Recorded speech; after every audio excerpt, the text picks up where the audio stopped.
بسم الله الرحمن الرحيم الحمد لله رب العالمين الصلاة والسلام على رسوله الكريم وعلى آله وصحبه وسلم وبعد السلام عليكم ورحمة الله وبركاته تكبراتش ተመልካቾቻችን በድጋሚ ረመዳን ሙባረክ እንላለን ከዚህ ቀደም ከኡስታዛችን ኡስታዝ አህመድ ሙስጠፋ ጋር የታላቁን ሱሐባ ዑስማን ኢብኑ አፋን ረዲየላሁ ዐንሁ ታሪክ ያየን ነበር ያው ፕሮግራሙ እንደምታውቁት አብሮነት በረመዳን 10 ነው 10 በጀነት የተመሰከረላቸው ሱሐባዎች የሚዘከሩበት ነው ከነዚህ ሱሐባዎች ውስጥ እኛ እየተወያየን የነበረው የታላቁን ሱሐባ ዑስማንን ረዲየላሁ ዐንሁ ነው ከዚህ ቀደም በተላለፈው ፕሮግራም ስለ ዑስማን ከእስልምና በፊት የነበራቸው አጠቃላይ ስብዕና ከዛ ደግሞ ያ ስብዕና አግዟቸው ወህይ ከመጣ በኋላ ዝግጁ የነበረውን ስብዕናቸውን ይበልጥ ወደ ተሻለ ብርሃን እንዳሻገረ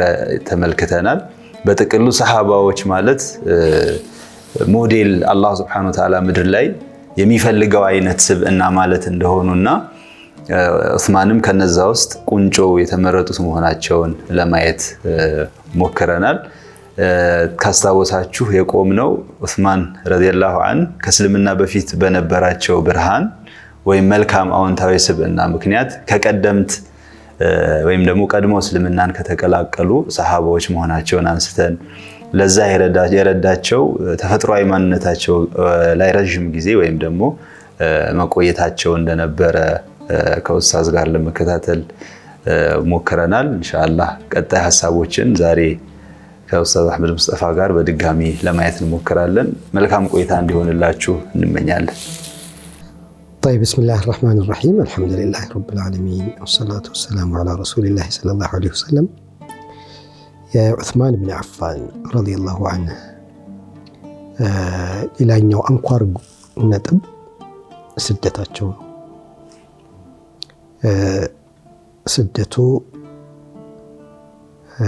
ደሞ ወደ ሐበሻ መሆኑ ለኛ የተለየ ትርጉምና መልእክት ይኖረዋል ሱሐቦች ወደ ኢትዮጵያ የተሰደዱበት ምክንያት ብዙ ነው የተለያዩ ሐሳቦችም ይነሳሉ በዚህ ዙሪያ ወደዚህ የመጡት ይሄ እስልምና ከጅምሩ ይዞት የተነሳው ሐሳብ መሽሩዕ ዓለሚ ነው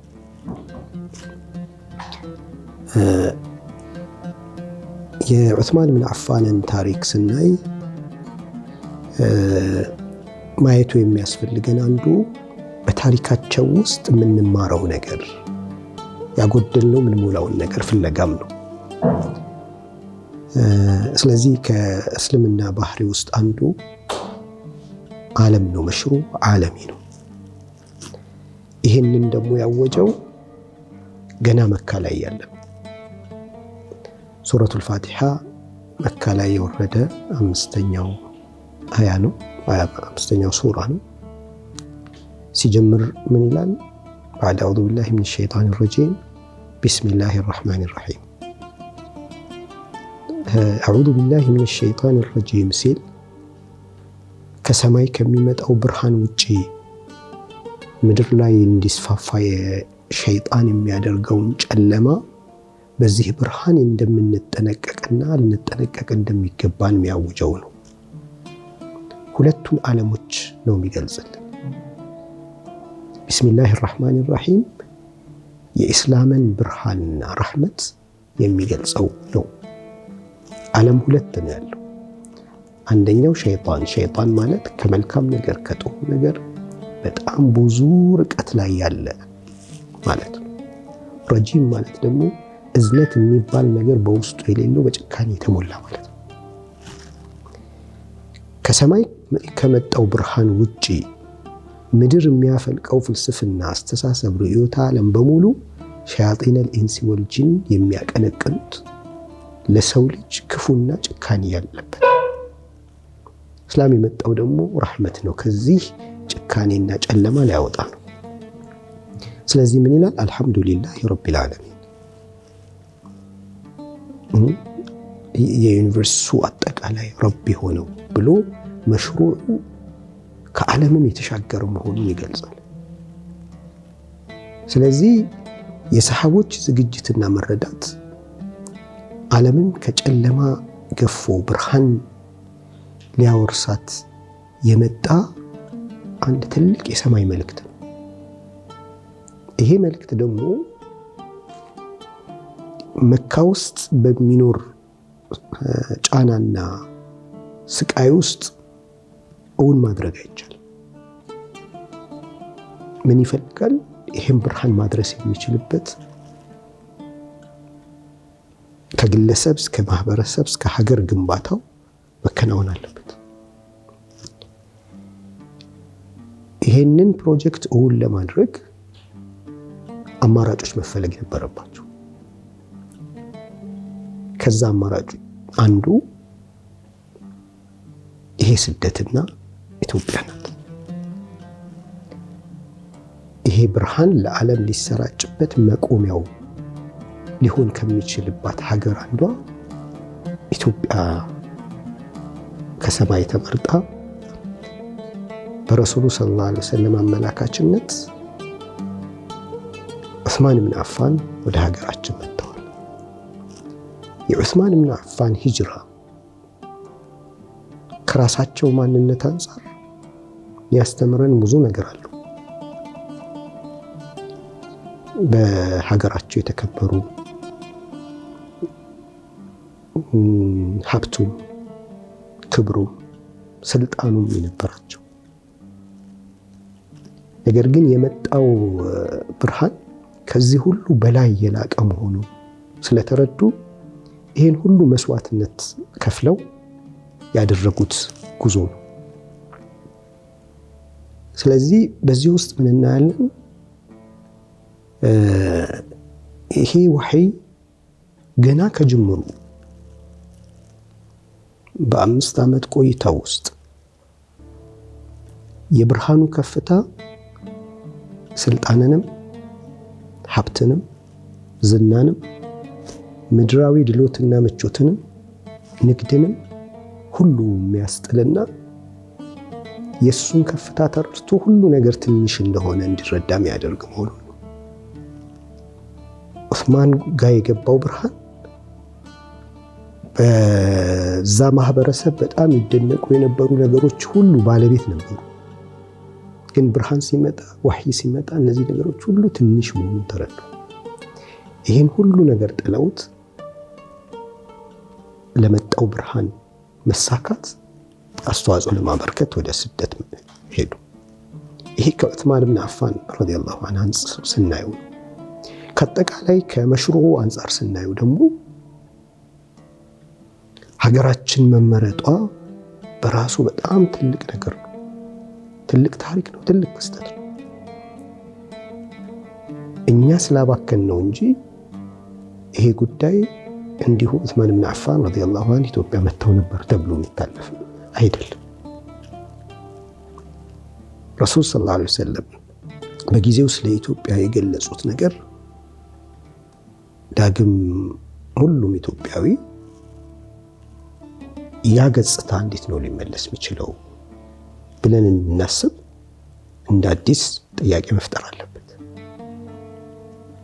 ኢትዮጵያ ምናልባት ከ10 ምናምን ወይ 20 በላይ በጣም የሚገርሙ ገለጻዎች ተካሂደዋል። በቁርአን፣ በሐዲስ፣ በሰሃቦች ታሪክ ኢትዮጵያ የተገለጸችበት፣ ሀበሻ የተገለጸችበት ነገር በጣም ድንቅ ነው።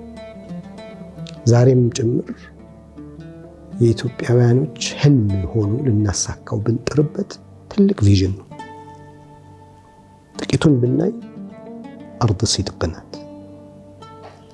ህዝቦቿ እውነተኛ ከመሆናቸው የተነሳ መሬቱ ጭምር በእውነተኝነት የተገለጸበት ፍትህ የሰፈነባት ሀገር ላ ይظለሙ ዐንደሁ አሐድ ማለት ንጉሱ ብቻ አይደለም ፍትሃዊ የነበረው፣ ስርዓቱ ራሱ ፍትህን ለማዛባት በማይችል ጥንካሬ ላይ ነበር የቆመው። ይህን ለማድረግ ደግሞ ግለሰቦቹ ራሳቸው በምን መልኩ መታነጽና መሰራት ይፈልጋል? ማንም የማይበደልበት ቀበሌ እንኳን መመስረት እንዴት ይከብዳል፣ እንኳን ሀገር። ስለዚህ በዚህ ልክ ፍትህ እስከ ጫፍ የወረደባት እውነት ደግሞ መገለጫዋ የሆነ ኢትዮጵያ ከተመረጠችበት ነገር አንዱ ከሚገልጹት ሉዓላዊ ሀገር መሆኗ ነው። በጊዜው የነበሩ ታላላቅ ሲቪላይዜሽን የኢትዮጵያ ንጉስ ላይ ጫና አድርገው ሰሃቦቹን ላይ ጉዳት ማድረስ አይችሉም ነበር። ያ ካልሆነ ቢሮክራሲውም ፍትህን የሚያሰፍን መሪውም ፍትህ የሚያሰፍን ቢሆን እንኳን የዓለም አቀፍ ጫናው ይህን ፍትህ ያፈርሰው ነበር። ከተመረጠችበት ነገር አንዱ ሉዓላዊ ሀገር ነች። በጊዜው ሌላ ሀገር ጫና ሊፈጥርባት የማይችል ራሷን በነፃነት ራሷን ችላ የቆመች ሀገር ነች። እንዲህ አይነት ሀገር ባለንበት ዘመን ማግኘት በጣም ከባድ ወይም አይቻል። ይሄ እንግዲህ ኢትዮጵያን እንዲህ አይነት ሀገር የማድረግ ምኞት ትልቅ ህልም ነው። ቀጣይ ትውልድ አሁንም ያለው እንዲህ አይነት ሀገር እንዲኖረን ምንድነው ማድረግ ያለብን? በዛ ዘመን ይሄ ብርሃን ለዓለም እንዲደርስ ምቹ ተብላ የተመረጠች ሀገር የነበረችው ለመልካም ነገር የማትመች እንዳትሆን፣ ከዛም አልፎ ደግሞ የዓለም መልካም ነገር ሁሉ ማረፊያዬ ነው ተስፋዬ ናት ብሎ የሚያስባት ሀገር እንድትሆን እንዴት ነው ማድረግ የሚቻለው? በሀብቱም በኩል ብንሄድ ሰሃቦች ኢትዮጵያ ሄዶ ነግዶ መምጣት ትርፋማ ከሚያደርጉ ንግዶች ሁሉ መካከል ናቸው ብለው ያምኑ ነበር። ግሪን የሆነችና ውብ የሆነች ሀገር መሆኗን ይገልጹ ነበር። የእምነት ነፃነትና እኩልነትን በሚመለከትም ታሪክ ላይ እንደተገለጸው በኢትዮጵያ ቆይታችን በእምነታችን ምክንያት አንድም መጥፎ ስሜት እንዲሰማን ተደርገን አናውቅም ይላሉ። በጊዜው ኢትዮጵያ የተገለጸችበት ገጽታ አሁን ህልማችን ነው። ብዙ የተሸራረፉ የጠፉ ነገሮች ናቸው ያሉት። እንደዚሁ ብንቆጥራቸው በጣም ሰፊ ነው። ርዕሱ ዑስማን ስለሆነ ከዑስማን እንዳያርቀን እና ዑስማን ረዲየላሁ ዐንሁ የከፈሉት መስዋዕትነት፣ ይህንን መክፈል ትልቅ ነገር አይደለም። ትልቅ ማይሆነው ምንድን መቼ ነው? ያገኙት ነገር ምን እንደሆነ ከተረዳን ይህንን ቢተውለት ምንም አይደለም። እኛም የተረዳን ቀን እንተውለታለን። ትንሽ ነገር ለትልቅ ነገር ብሎ የተወሰው ምን ይገርማል። ስለዚህ መተዋቸው ሳይሆን የሚገርመው የቁርአን ብርሃን የፈጠረባቸው ይሄ ኃይሉ ነው የሚገርመው። በጣም ውብና ትልቅ ነገር እንደያዙ ዓለምን ከጨለማ አላቀው በብርሃን የሚሞሉበትን ትልቁም ነገር እጃቸው መግባቱን ሲያውቅ ያ ህዝብ በጣም ያደንቀው ያከብረው ነገር ሁሉ ጥለው መጥተዋል። እዚህ በነበራቸው ቆይታም ያሰለፏቸው ነገሮች ለዲናቸው የነበራቸውን ሂደት የሚያሳይ ነው። ከዛም በኋላ ያው መካ ላይ ተከሰተ ተብሎ ስለተነሳው ታሪክ ሲሰሙ በጣም መካ ናፍቋቸው ረሱል ሰለላሁ ዐለይሂ ወሰለም ናፍቀዋቸው ስለነበረ ነው በፍጥነት የተመለሱት። እንግዲህ ምንም ቢሆን ቅድም ያነሳነው ሰውነት ሁሌም አለ። እዚህ ምድር በዚህ ሀገራችን ላይ በነበረው ቆይታቸው ከረሱሉ ርቀው ረሱል ሰለላሁ ዐለይሂ ወሰለም በዛ ናፍቆት ሳይቸገሩ መኖር አይችሉም። የተወለዱበት ሀገርን ሳይናፍቁ መቅረት አይችሉም። ይሄ ጉጉታቸው፣ ይሄ ናፍቆታቸው ነበረ። ስለዚህ መስዋዕትነቱ ከመክፈል ጋር ሰውነቱ ደግሞ አብሮ ይኖራል። እስልምና ሰውነታችንን ሊያስተውን አይደለም የመጣው፣ እሱ ሁሌም አብሮ ይኖራል።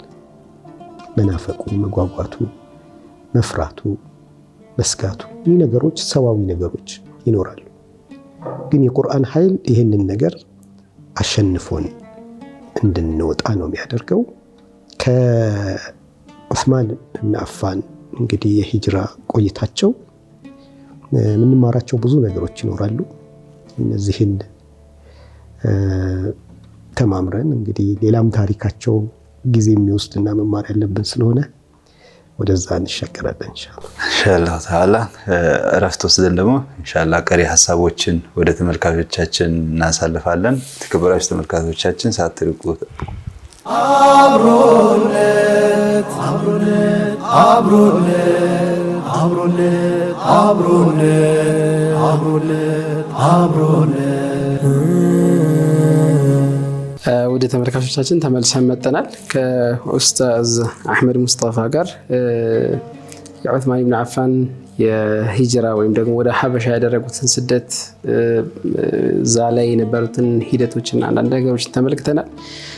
ወደ ሂጅራ ሲሰደዱ ጥለዋት ሲሄዱትን ነገሮችን ለእምነት ሲባል የተደረገን ሳክሪፊኬሽን ዋጋ መክፈልን አብረን እዛ ውስጥ ያሉትን ትምህርቶች አያይዞ ኡስታዝ መልእክቶቹን አድርሶልናል። ከዚህ በኋላ ደግሞ ያሉ አንዳንድ መልእክቶችን ደግሞ ኢንሻአላህ አብረን የምናይ ይሆናል። ኡስታዝ ተቀበል። طيب እንግዲህ ዑስማን ብን አፋን ረዲየላሁ ዐንሁ ካነሳን አብሮ የሚነሳው ነገር ደግሞ ቁርአን። የዑስማን ብን አፋን ቁርአን እና ዑስማን ብን አፋን ትስስራቸው በጣም ጥብቅ ነው። እንግዲህ ዑስማንን ያመረተልን ቁርአን እሳቸው ሙሉ ህይወታቸው ከቁርአን ጋር ተሳስረው ያሳለፉ ነው ታሪካቸው። ከሌሎችም ሰሃቦቹ በተለይ ይጠቀሳል። ሌሊቱን ሙሉ በአንድ ረካዓ ወይም በአንድ አያ አንድ ረካዓ ሌሊቱን ሙሉ ሲሰግዱ ያሳልፉ ነበር። ቁርአን ይቀሩ ረጅም ቁርአን ማለት ነው።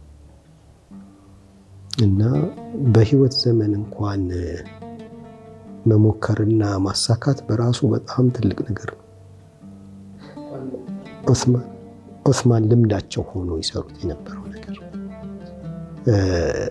ይሄ ማንነታቸው አመን ሁወ ቃኒቱን أنا الليل ساجدا وقائما يحذر الآخرة ويرجو رحمة ربي قل هل يستوي الذين يعلمون والذين لا يعلمون إنما يتذكر أولو الألباب.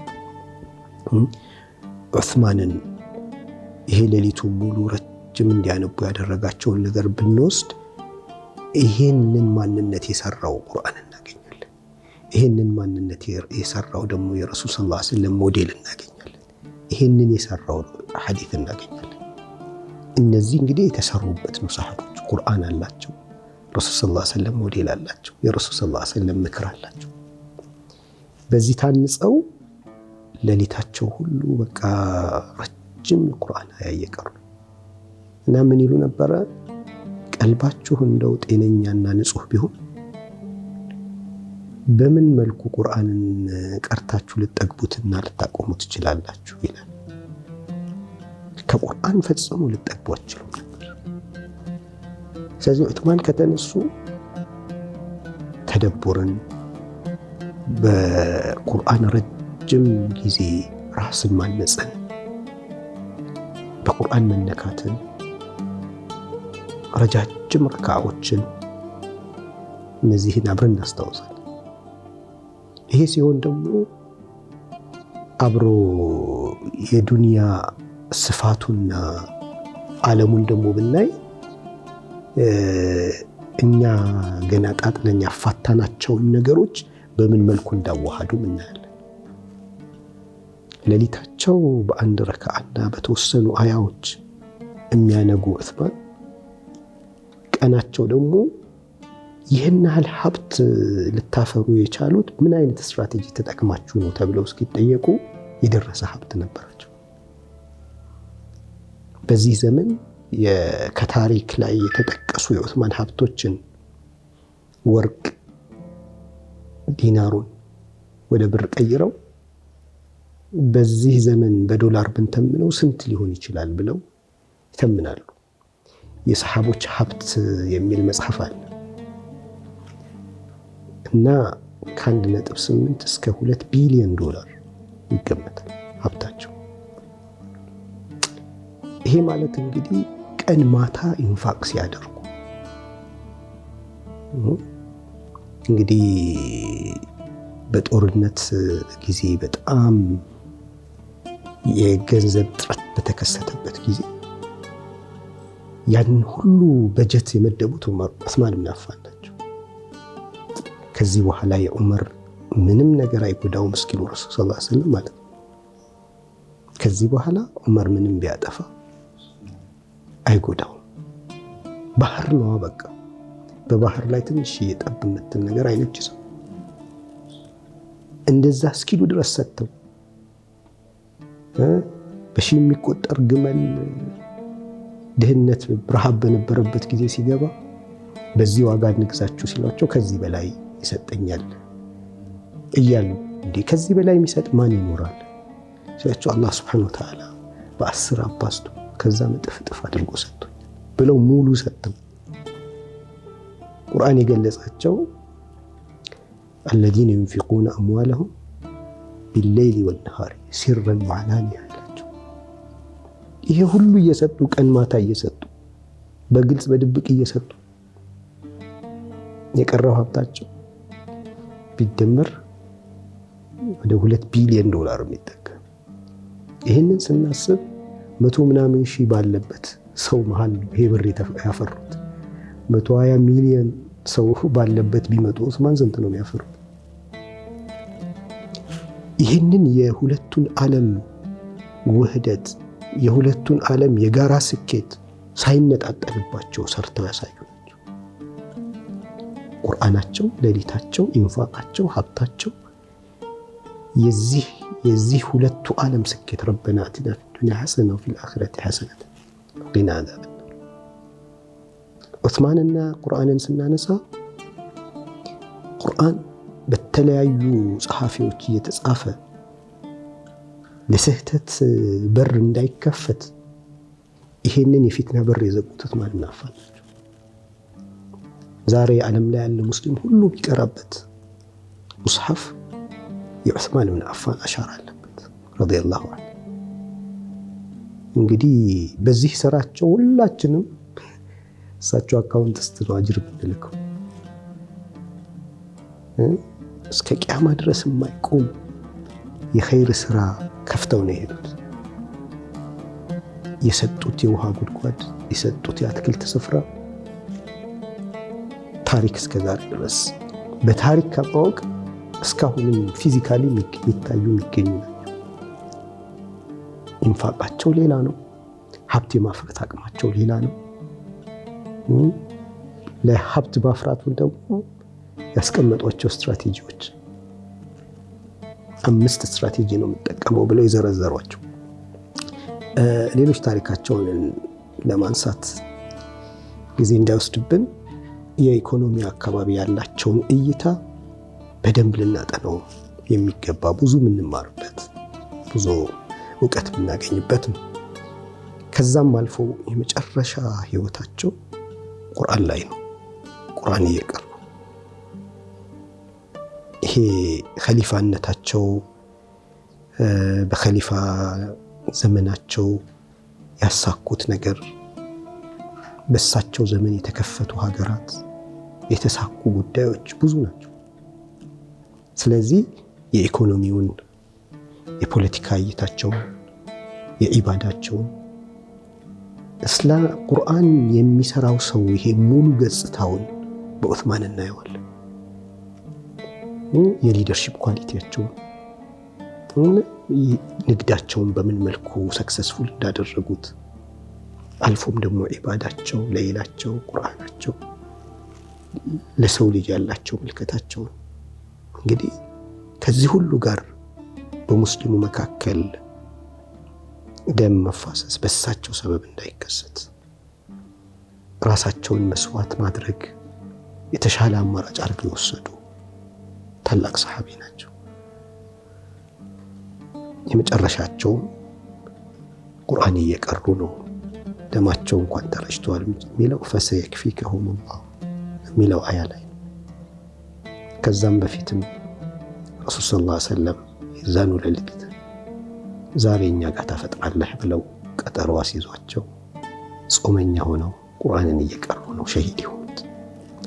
ይሄ እንግዲህ ዑስማን ብን አፋን እና ቁርአን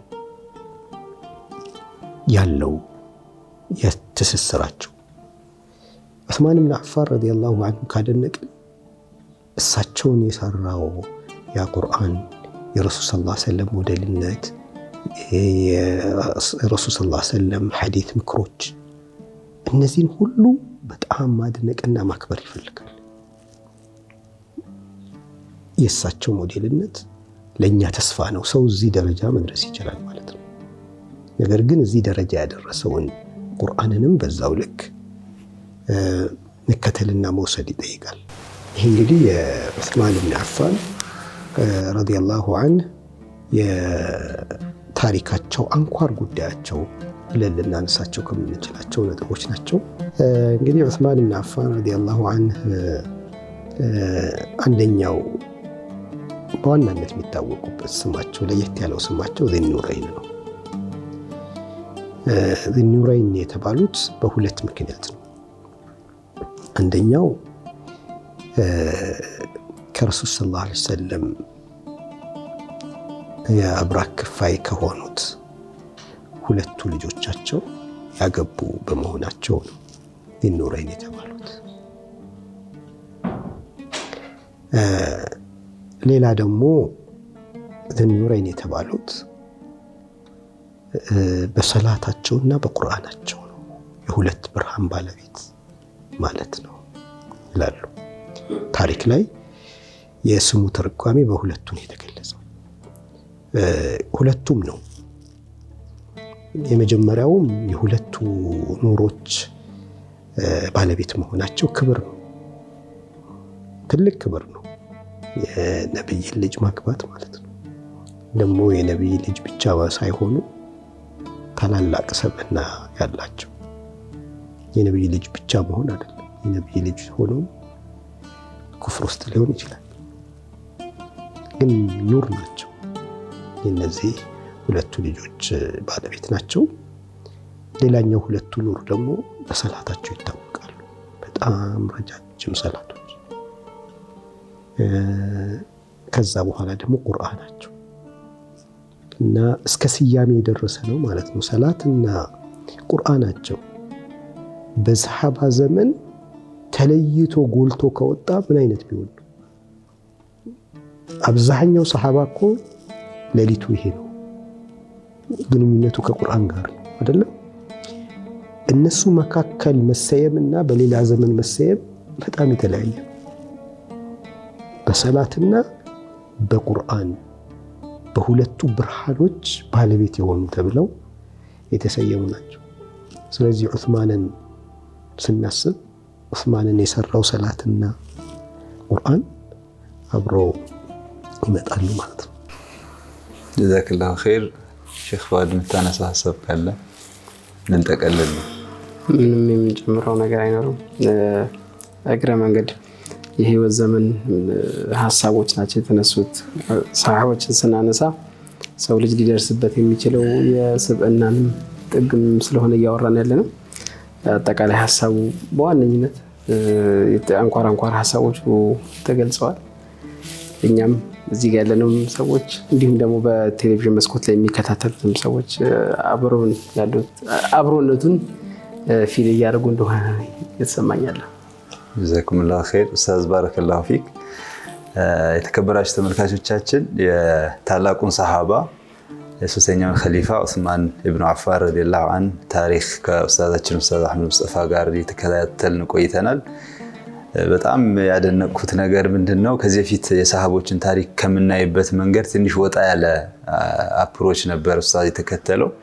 ትኩረት ያደረገው ከዚህ ታላቅ ሰሃባ ምንድነው ፕራክቲካሊ መወሰድ ያለብን ወደ መሬት ሊወርድ የሚችል ልንኖረው የምንችለው ምንድነው ቁም ነገሩ የሚለው ላይ ትኩረት በማድረግ ሰሃቦች ማለት የሰው ልጅ እንዲሆን የሚፈለገው ሞዴል መሆናቸውን ማንሳት ያንን የሰራው ቁርአን የነብዩ ሰለላሁ ዐለይሂ ወሰለም ሐዲስ ወይም ምክር እንዲሁም የሳቸው በሞዴልነት መታየት እነዚህ ነገሮች መሆናቸውን ከዛ ከዑስማን ረዲየላሁ ዐንሁ ታሪኮች ውስጥ ደግሞ በጣም አንኳር የሆኑትን ዋናዎቹን ከቁርአን ጋር የነበራቸውን አላቃ ከሀብት ጋር የነበራቸውን አላቃ የሊደርሺፕ ኳሊቲያቸውና ሌሎች አንኳር ሐሳቦች ላይ ትኩረት በማድረግ ነበር እንጂ ታሪካቸውን ከአወላለዳቸው እስከ ህይወታቸው ፍጻሜ ድረስ ያለውን በዝርዝር ማየት ብንሞክር በተለይ በኡስታዝ ትንተና አቅም አንድ ሰዓት በቂ እንደማይሆን ግልጽ ነው። ነገር ግን ኢንሻአላህ ዋናዎቹን ኮር ሐሳቦች ያገኘን ይመስለናል። የቀረውን በንባብም ሌሎች መድረኮችን በመሳተፍም እንዲሁ እንድታዳብሩ ምክራችንን ከወዲሁ ወደ እናንተ ለማሳለፍ እንሞክራለን።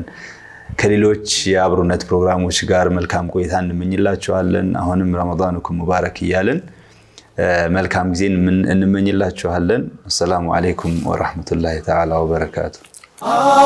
አብሮነት አብሮነት አብሮነት አብሮነት አብሮነት አብሮነት